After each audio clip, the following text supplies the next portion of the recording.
Mr. Speaker, Congress does have the purse strings here, and if you are not able to prevent default, are you prepared to own it? Well, I don't see how we would own it if we raised the debt limit. So if I look back, the House raised the debt ceiling, the Senate has not, and the President hadn't negotiated.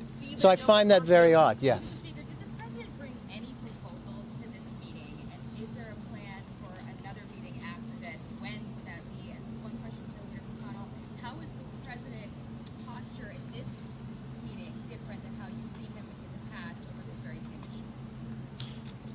The first part, and I'll turn it over to the leader. The staff will get together and we'll get back together the principals on Friday. Well, I can tell you how it was done in 2019. After I told President Trump he didn't have any choice but to deal with the Speaker, he designated the Secretary of the Treasury, Mnuchin. The discussions began. Out of that was a debt ceiling increase and a caps proposal that lasted for 2 years. So I come back to where I started. The solution is between the one person in America who can sign a bill into law and the Speaker of the House. And the sooner they get together, the better. If they get together, the bill will pass both the House and the Senate on a bipartisan basis. Leader McConnell clearly said the United States will not default on its debt. Can you say the same, that the United States will not default on its debt? Yeah, because the House raised the debt limit. I'm Speaker of the House. I'm not the leader of the Senate. I'm not the President. So your question is, will not default? I've done everything in my power to make sure it will not default. We have passed a bill that raised the debt limit.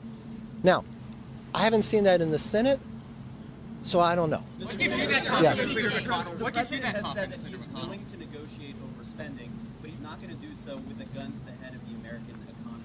Did you reiterate that to today? And what was Well, what's interesting is I would never want to put any gun to anybody's head. That's why I came February 1st. I sat out here. I want to have something responsible. I want to have something sensible. And then I just say to you and the American public, would it be wrong if you took hardworking taxpayers' money and you had billions of dollars appropriated for a pandemic that is now over? Why wouldn't you pull that back? Would it be wrong to put some control? Remember what we're talking about. A debt ceiling is like your child having a credit card. We reached the limit. We're responsible for paying it. But would you just raise the limit without seeing how you're spending your money? That's all we're talking about. So I understand that the President has to sign it and it has to pass the Senate.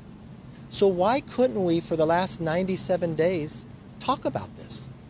Why would it, when a president who was vice president before, if you look at all of his quotes, this is a man who prided himself. They called him the Biden negotiations. This is a man, the President Biden, when he was senator, he actually voted against debt ceilings because they said they didn't cut enough in spending.